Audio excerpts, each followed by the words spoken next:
എല്ലാ കുട്ടികൾക്കും പൈസ്റ്റൺ ഐറ്റിയിലെ ഓൺലൈൻ ക്ലാസ്സിലേക്ക് സ്വാഗതം. നമ്മൾ ഇന്ന് ഡിസ്കസ് ചെയ്യാൻ പോകുന്നത് ഇലക്ട്രീഷ്യൻ സീനിയർ ബാച്ചിലെ കുട്ടികൾക്കുള്ള സിംഗിൾ ഫേസ് ഇൻഡക്ഷൻ മോട്ടോർ എന്ന യൂണിറ്റിലെ ഒരു പോർഷനായ യൂണിവേഴ്സൽ മോട്ടറിനെ പറ്റിയാണ്. അപ്പോൾ യൂണിവേഴ്സൽ മോട്ടറിനെ പറ്റി ആദ്യം ഞാനൊരു ഐഡിയ പറയാം, എന്താണ് യൂണിവേഴ്സൽ മോട്ടോർ എന്നതുകൊണ്ട് ഉദ്ദേശിക്കുന്നത് എന്നുള്ളത്. അപ്പോൾ യൂണിവേഴ്സൽ മോട്ടോർ ആ പേരിൽ നിന്ന് തന്നെ നമുക്ക് മനസ്സിലാക്കാൻ സാധിക്കും, ഇത് എ സിയും ഡി സിയും, കാരണം ഏത് സാഹചര്യമായിട്ട് യൂസ് ചെയ്യാൻ പറ്റുന്നതിനാണ് അങ്ങനെയുള്ള എക്യുപ്മെൻറ്റ്സിനാണ് നമ്മൾ യൂണിവേഴ്സൽ എന്നൊരു വാക്കുകൊണ്ട് നമ്മൾ മീൻ ചെയ്യുന്നത്. അപ്പോൾ യൂണിവേഴ്സൽ മോട്ടോറിൻ്റെ ഒരു പ്രത്യേകത, ഈ മോട്ടോർ ഡി സിയിലും എ സിയിലും നമുക്ക് വർക്ക് ചെയ്യിക്കാൻ സാധിക്കും. നിങ്ങൾ ഓൾറെഡി കുറച്ച് ടോപ്പിക്കുകൾ പഠിച്ചിട്ടുണ്ട്, അതായത് D C motor, A C motors. കഴിഞ്ഞ ക്ലാസ്സിലൊക്കെ എ സി മോട്ടേഴ്സിനെ പറ്റിയാണ് പറഞ്ഞിരുന്നത്. അപ്പോൾ ആ മോട്ടോറുകളിലേക്ക് ഒരു പ്രത്യേകത എന്ന് പറഞ്ഞു കഴിഞ്ഞാൽ ഏതെങ്കിലും ഒരു സോഴ്സ് ഉപയോഗിച്ച്, ഒന്നെങ്കിൽ എ സിയോ അല്ലെങ്കിൽ ഡി സിയോ ഉപയോഗിച്ച് മാത്രമേ വർക്ക് ചെയ്യത്തുള്ളൂ.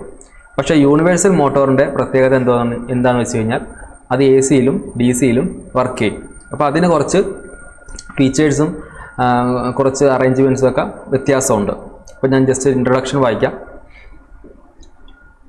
A universal motor is a special type of motor which is designed to run either on DC or single phase AC supply.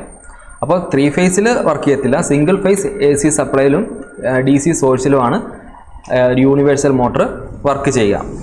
Universal motor are so named because they can run both A C as well as D C. ഞാൻ നേരത്തെ പറഞ്ഞു, അതിൻ്റെ name സൂചിപ്പിക്കുന്ന പോലെ universal എന്നുള്ളൊരു name കൊടുക്കുമ്പോൾ തന്നെ നമുക്ക് മനസ്സിലാകാം അത് എ സിയിലും ഡി സിയിലും വർക്കാകുന്ന ഒരു മോട്ടറാണെന്നുള്ളത്. A universal motor has a high starting torque and variable speed.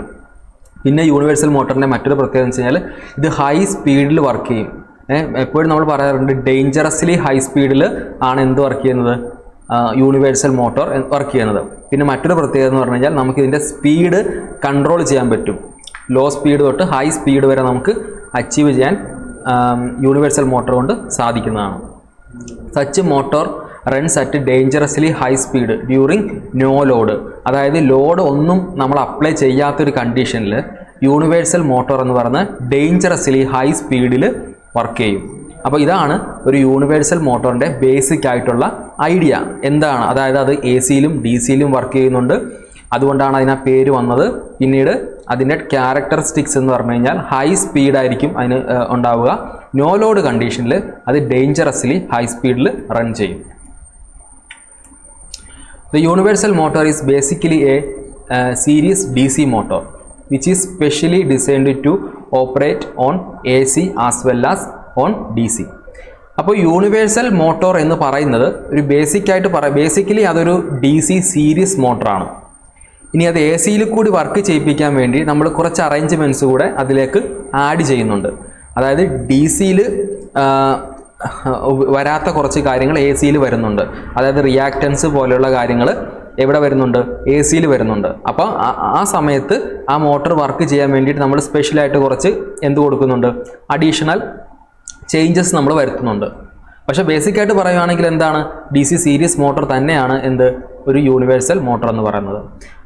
ആ standard D C series motor has very poor characteristics when operated on A C, mainly due to 2 reasons. നമ്മൾ standard ആയിട്ടുള്ളൊരു normal ആയിട്ടുള്ളൊരു D C series motor നമുക്ക് A സിയിൽ work ചെയ്യിപ്പിച്ച് കഴിഞ്ഞാൽ വളരെ പ്യുവറായിട്ടുള്ളൊരു characteristics മാത്രമേ നമുക്ക് കിട്ടത്തുള്ളൂ. അതിൻ്റെ കാരണങ്ങൾ എന്തൊക്കെയാണെന്ന് വെച്ച് കഴിഞ്ഞാൽ ഈ നമുക്ക് കോമ്പൻസേറ്റിംഗ് വൈൻഡിങ് എന്ന് പറഞ്ഞൊരു സംഭവമുണ്ട്. നമ്മൾ എ സിയിൽ റിയാക്റ്റൻസ്, കപ്പാസിറ്റീവ് റിയാക്റ്റൻസും ഇൻഡക്റ്റീവ് റിയാക്റ്റൻസും എല്ലാം എ സിയിൽ വരുന്നുണ്ട്, അത് ഡി സിയിലില്ല. അപ്പോൾ ആ ഒരു ലോസസിനെ നമുക്ക് മാറ്റിയെടുക്കാൻ വേണ്ടിയിട്ട് ആണ് നമ്മൾ കോമ്പൻസേറ്റിംഗ് വൈൻഡിങ് കൂടി ഏതിൽ യൂസ് ചെയ്യുന്നുണ്ട്, യൂണിവേഴ്സൽ മോട്ടറിൽ. The compensating winding may be simply shorted upon itself so that it behave like a short circuited secondary of a transformer. ഒരു കോമ്പൻസേറ്റിംഗ് എന്ന് പറഞ്ഞിട്ട് വൈൻഡിങ്ങും കൂടി നമ്മളതിനെ ഷോർട്ട് സർക്യൂട്ട് ചെയ്ത് കൊടുക്കുന്നുണ്ട്. അപ്പോഴത്തേക്കും അത് ജസ്റ്റ് എന്തിനെ പോലെ ആക്ട് ചെയ്യും, ഒരു ഷോർട്ട് സർക്യൂട്ട് ആയിട്ടുള്ള ഒരു ട്രാൻസ്ഫോമറിൻ്റെ സെക്കൻഡറി ആയിട്ട് ആക്ട് ചെയ്യുന്നുണ്ട്. The armature winding act as the primary. ആർമേച്ചറുള്ള വൈൻഡിങ് ആ സമയത്ത് പ്രൈമറി വൈൻഡിങ് ആയിട്ടും കോമ്പൻസേറ്റിംഗ് വൈൻഡിങ് അപ്പോൾ ആ സമയത്ത് ട്രാൻസ്ഫോമറിന് സെക്കൻഡറി ആയിട്ടും ആക്ട് ചെയ്യുന്നുണ്ട്. The induced AC current in the compensating winding again opposes the armature current. നമുക്കറിയാം Faraday's laws of electromagnetic induction വെച്ചിട്ട് ഒരു കോയിലിലൂടെ ഒരു കറണ്ട് പാസ് ചെയ്യുമ്പോൾ അവിടെ എന്തുണ്ടാവും, അവിടെ ഒരു ഫ്ലക്സ് പാസ് ചെയ്യുമ്പോഴത്തേക്കും അവിടെ ഇൻഡ്യൂസ്ഡ് EMF ഉണ്ടാവും. The induced AC current in the compensating winding again opposes the armature current and the motor is said to be inductively compensated. അതായത് ആർമേച്ചറിൽ ഒരു കറണ്ട് ഉണ്ടാവും, കോമ്പൻസേറ്റിങ്ങിൽ ഒരു കറണ്ട് ഉണ്ടാവും. അപ്പോൾ അത് രണ്ടും കൂടെ set to be inductively compensate ചെയ്ത് പോകുന്നു. The reactance of the field winding can be kept by limiting number of turns. The reactance of the field winding can be kept low by limiting the number of turns. Reactance എങ്ങനെയാണ് നമുക്ക് കുറക്കാൻ പറ്റുകയെന്ന് പറഞ്ഞു കഴിഞ്ഞാൽ അതിലെ ഫീൽഡിൽ വൈൻഡിങ്ങിലുള്ള വൈൻഡിങ്ങിന് നമ്മൾ എന്ത് ചെയ്യുക, ലിമിറ്റഡ് ആയിട്ടുള്ള നമ്പർ കൊടുക്കുക. അങ്ങനെ നമുക്ക് റിയാക്റ്റൻസ് കുറയ്ക്കാനായിട്ട് സാധിക്കും. ഇനി types of universal motor. Universal മോട്ടോറിനെ തന്നെ വീണ്ടും രണ്ടായി തരംതിരിച്ചിട്ടുണ്ട്. അതാണ് നോൺ കോമ്പൻസേറ്റഡ് ടൈപ്പും non compensated type with concentrated poles, compensated type with distributed field. ഇങ്ങനെയുള്ള രണ്ട് കാറ്റഗറിയും കൂടെ ഉണ്ട് എന്തിൽ, യൂണിവേഴ്സൽ മോട്ടോറിൽ. Construction of universal motor. ഈ construction of a universal motor is very similar. ഞാൻ നേരത്തെ പറഞ്ഞിരുന്നു DC മെഷീൻ്റെ അതേപോലെ തന്നെയാണ്. It consist of a stator and which field pole are mounted field coil R wound on the field poles. ഇനി non compensated universal motor എന്ന് പറയുന്നത് വെച്ച് കഴിഞ്ഞാൽ the non compensated motor has 2 salient pole and it is laminated as shown in the figure below. അപ്പോൾ നമുക്ക് non compensated universal മോട്ടറിനെ കുറിച്ച് നോക്കാം. ഈ ഫിഗർ കണ്ടോ, ഇതാണ് നോൺ കോമ്പൻസേറ്റഡ് ആയിട്ടുള്ള ഒരു ഫീൽഡിൻ്റെ ഫിഗർ എന്ന് പറയുന്നത്. ഇതൊരു സാലിയൻറ്റ് പോളായിരിക്കും. സാലിയൻറ്റ് പോൾ എന്ന് ഉദ്ദേശിക്കുന്നത് ഈ എഡ്ജ് ഉണ്ടല്ലോ, ഈ പോൾ, ഇതാണ് മൊത്തത്തിൽ പറയുന്നതാണ്. ഇതിന് ലാമിനേറ്റഡ് ആയിട്ടുള്ളൊരു പോളാണ്. ലാമിനേറ്റ് ചെയ്ത് വെച്ചിരിക്കുക. ലാമിനേഷൻ കൊടുക്കുന്നത് എന്തിനാണെന്ന് വെച്ച് കഴിഞ്ഞാൽ എഡി കറണ്ട് ലോസ് കുറയ്ക്കാൻ വേണ്ടിയിട്ടാണ്. അതായത് ഒരുപാട് ലെയേഴ്സ് ഒന്നിച്ച് ചേർത്തിട്ടാണ് വെച്ചിരിക്കുക. ഓരോ ലെയറിനും എന്തുണ്ടാവും, ലാമിനേഷൻസ് പ്രൊവൈഡ് ചെയ്തിട്ടുണ്ടാവും.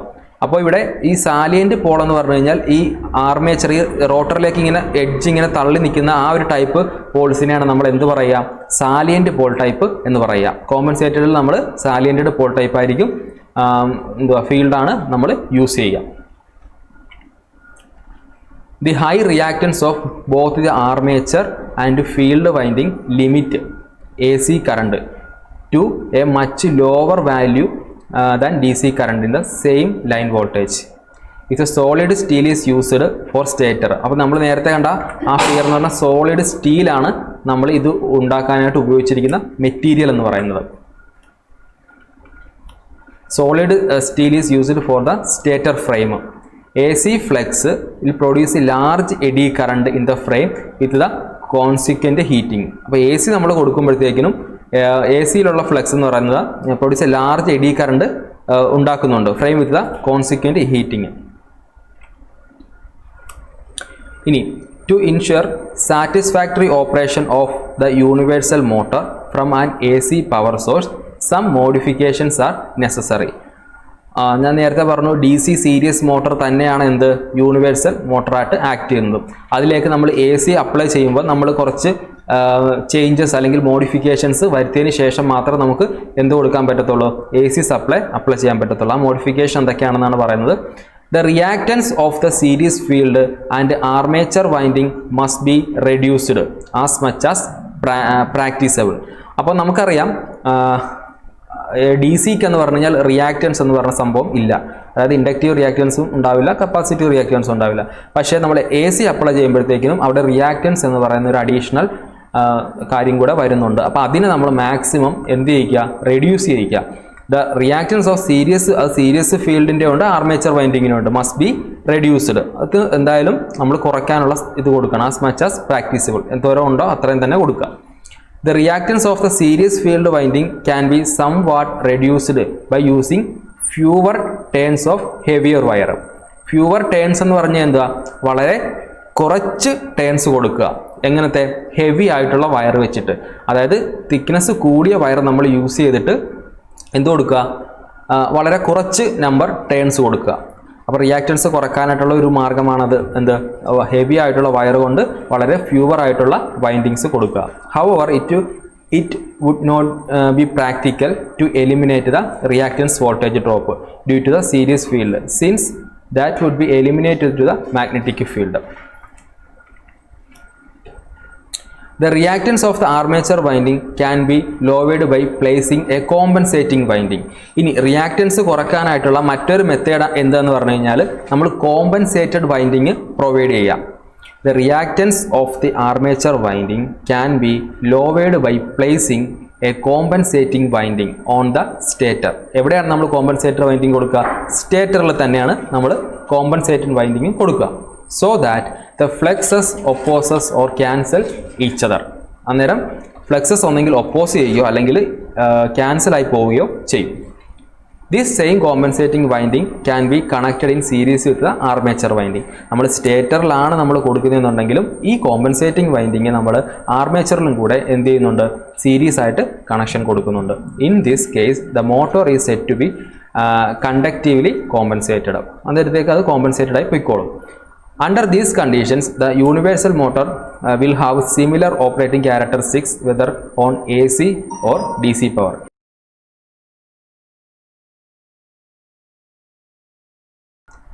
The compensating winding is connected in series with the armature and armature winding and arranged such that the ampere turns of compensating and neutralize the ampere turns in the armature.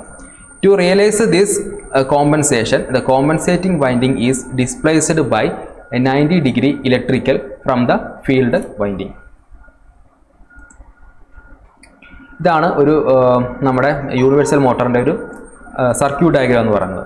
The armature is wound type. Armature എന്ന് പറഞ്ഞു കഴിഞ്ഞാൽ wound type ആണ്. And the laminated core is either straight or skewed slot.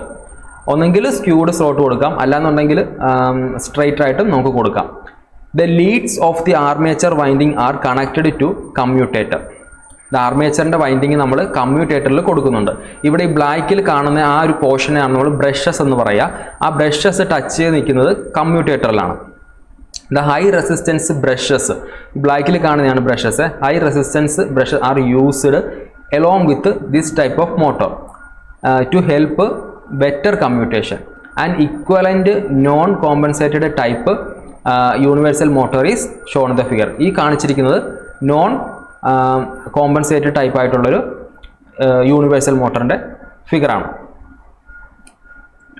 Compensated type with distributed field. The compensated universal motor consist of distributed field winding and the stator core is similar to that of split phase motor. നമ്മൾ split face മോട്ടറിന് already നമ്മൾ പഠിച്ചിട്ടുണ്ടായിരുന്നു, ആദ്യത്തെ സെക്ഷനിലുണ്ടായിരുന്നു. അപ്പോൾ ഇവിടുത്തെ അതിൻ്റെ distributed winding stator core എന്ന് പറയുന്നത് ഈ similar to that of split phase മോട്ടറിൻ്റെ പോലെ തന്നെയാണ്. We know that split phase motor consist of an auxiliary winding addition to main winding. നമുക്കറിയാം എന്താണ് സ്പ്ലിറ്റ് ഫേസ് മോട്ടറിൽ നമുക്ക് മെയിൻ വൈൻഡിങ് കൂടാതെ തന്നെ ഒരു ഓക്സിലറി വൈൻഡിങ് കൂടെ നമ്മൾ പ്രൊവൈഡ് ചെയ്യുന്നുണ്ട്. എന്തിനു വേണ്ടിയിട്ടാണ്? ബെറ്റർ സ്റ്റാർട്ടിംഗ് ടോർക്ക് കിട്ടാൻ വേണ്ടിയിട്ട്. ഇവിടെയും അതുപോലെ തന്നെ similar to split phase motor the compensated type also consist of an additional winding. Compensated ടൈപ്പിലും ഒരു അഡീഷണൽ വൈൻഡിങ് നമ്മൾ കൊടുക്കുന്നുണ്ട്. The compensating winding help in reducing the reactance voltage which is caused due to the alternating flux when the motor with the A C supply. അപ്പോൾ reactance കുറയ്ക്കാൻ വേണ്ടിയിട്ട് എന്ത് സഹായിക്കുന്നുണ്ട്? ഈ കോമ്പൻസേറ്റിംഗ് വൈൻഡിങ് നമ്മളെ ഹെൽപ്പ് ചെയ്യുന്നുണ്ട്. എവിടെ? എ സി സപ്ലൈ കൊടുക്കുമ്പോഴത്തേക്കിനും. Equivalent compensated type universal motor shown in the figure. കണ്ടോ? ഇതാണ് അതിൻ്റെ ഒരു കോമ്പൻസേറ്റഡ് ടൈപ്പിൻ്റെ ഒരു ഫിഗർ എന്ന് പറയുന്നത്. ഇവിടെ ഈ ആർമേച്ചറിൻ്റെ താഴെ കൊടുത്തിരിക്കുന്ന ഈ ഒരു വൈൻഡിങ്ങിനെയാണ് നമ്മൾ കോമ്പൻസേറ്റഡ് വൈൻഡിങ് എന്ന് പറയുന്നത്. ഇത് മറ്റൊരു കോമ്പൻസേറ്റഡ് വൈൻഡിങ് തന്നെ മറ്റൊരു രീതിയിൽ കണക്ഷൻ കൊടുത്തിരിക്കുന്നതാണ് ഇവിടെ കാണിച്ചിരിക്കുന്നത്. ഇനി എങ്ങനെയാണ് now the question is how does DC motor work AC supply, എങ്ങനെയാണ് AC സപ്ലൈയിൽ വർക്ക് ചെയ്യുന്നത് എന്നുള്ളതാണ് നമ്മൾ നോക്കാൻ പോകുന്നത്. From the above image, the direction of the resultant force due to current in the winding is presence of magnetic field can be calculated. This force called the Lorentz force is the direction along which the armature coil rotate, hence shaft. If the supply is DC, the polarity never reverses, so we get the field. അതായത് ഇത്ര ഉള്ള കാര്യം, നമ്മൾ DC supply കൊടുക്കുമ്പം അത് എന്താണ് straight ആയിട്ട് പോയിക്കൊണ്ടിരിക്കുന്നതാണ്, ഒരു വേരിയേഷനും സംഭവിക്കുന്നില്ല. കാരണം പോസിറ്റീവ് ഹാഫ് സൈക്കിളോ നെഗറ്റീവ് ഹാഫ് സൈക്കിളോ ഇല്ല. അപ്പോൾ നമ്മൾ ഫീൽഡിൽ നിന്നും ആർമേച്ചറിൽ കൂടെ ഫ്ലെക്സ് പാസ് ചെയ്യുമ്പോഴത്തേക്കിനും അവിടെ എന്തുണ്ടാവും, ഒരു ടോർക്ക് ജനറേറ്റഡ് ആവും. കാരണം ഈ റോട്ടർ എന്ന് പറയുന്ന ഒരു കറണ്ട് ക്യാരിയിങ് കണ്ടക്ടറാണ്. അതൊരു മാഗ്നറ്റിക് ഫ്ലക്സിനെ കട്ട് ചെയ്യുമ്പം അവിടെ ഒരു ഫോഴ്സ് ജനറേറ്റഡ് ആകുന്നു. പക്ഷേ AC സപ്ലൈയുടെ കാര്യം വരുമ്പോഴത്തേക്കിനും എന്താ സംഭവിക്കുന്നതെന്ന് വെച്ച് കഴിഞ്ഞാൽ പോസിറ്റീവ് ഹാഫ് സൈക്കിളും നെഗറ്റീവ് ഹാഫ് സൈക്കിളും ഒരു സെക്കൻഡിൽ 50 പ്രാവശ്യം മാറി, അതായത് 50 ഹെർട്സിൽ മാറി മാറി വരുന്നു. പക്ഷേ ഇവിടെ ഇത് റൊട്ടേറ്റ് ചെയ്യാൻ കാരണം ഈ ഫീൽഡിൻ്റെ ഈ സിഗ്നൽ മാറുന്ന അതേ അനുസരിച്ച് ഇതിൻ്റെ പോൾസിലും ചേഞ്ച് ചെയ്തുകൊണ്ടിരിക്കും. അപ്പോൾ അവിടെ അവസാനം നമുക്കൊരു യൂണി ഡയറക്ഷനിൽ അച്ചീവ് ചെയ്യാനായിട്ട് സാധിക്കുന്നു. അതാണ് യൂണിവേഴ്സൽ മോട്ടറിൻ്റെ വർക്കിംഗ് എന്ന് പറയുന്നത്. ഈ ഫിഗറിൽ നോക്കിയാൽ കഴിഞ്ഞാൽ നിങ്ങൾക്ക് ക്ലിയർ ആവും. If the supply is AC, the polarity changes between positive and negative 50 times per second. So the direction of current as well as the magnetic field changes. Hence we get the resultant force in different directions. ഇനി ഒരു universal മോട്ടറിൻ്റെ main applications എവിടെയൊക്കെയാണെന്ന് വെച്ച് കഴിഞ്ഞാൽ അതാണ് കൊടുത്തിരിക്കുന്നത്. Universal motor find their use in various home appliances like vacuum cleaners, drink and food mixer. അതായത് നമ്മുടെ വീട്ടിൽ ഉപയോഗിക്കുന്ന മിക്സിയിലൊക്കെ നമ്മൾ ഉപയോഗിക്കുന്നത് എന്താണ്, യൂണിവേഴ്സൽ മോട്ടറാണ്. കാരണം എന്ന് വെച്ച് കഴിഞ്ഞാൽ നമുക്ക് സ്പീഡ് 1, 2, 3 അങ്ങനെ 3 സ്പീഡ് വരെ നമുക്ക് അച്ചീവ് ചെയ്യാനായിട്ട് എന്തുകൊണ്ട് സാധിക്കും, യൂണിവേഴ്സൽ മോട്ടറിൽ സാധിക്കും. മാത്രമല്ല നിങ്ങൾ ലോഡ് അപ്ലൈ ചെയ്യാതെ മിക്സി ഓൺ ചെയ്ത് കഴിഞ്ഞാൽ ഭയങ്കര സ്പീഡിലായിരിക്കും അത് റൺ ചെയ്യുക. ഡൊമസ്റ്റിക് സ്വിങ് മെഷീനിൽ, തയ്യൽ മെഷീനിലും ഒക്കെ ഉപയോഗിക്കുന്നുണ്ട്. പിന്നെ higher rating universal motor are used in portable drills, blenders, ഇവിടെ എല്ലാം ഉപയോഗിക്കുന്നുണ്ട്. നമ്മൾ ഡ്രില്ലിങ്ങിന് വേണ്ടിയിട്ട് ഭിത്തിയും തടികളും മെറ്റലൊക്കെ തുളക്കാൻ ഉപയോഗിക്കുന്ന ഡ്രില്ലിംഗ് മെഷീനിലും നമുക്ക് സ്പീഡ് ചേഞ്ച് ചെയ്തെടുക്കണം, അവിടെ നമ്മൾ യൂണിവേഴ്സൽ മോട്ടോഴ്സ് ഉപയോഗിക്കുന്നുണ്ട്. അപ്പോൾ ക്ലാസ് കണ്ടുകൊണ്ടിരുന്ന എല്ലാ കുട്ടികൾക്കും ഒരുപാട് നന്ദി. എല്ലാവരും കാണുക, ഡൗട്ടുകൾ ചോദിക്കുക.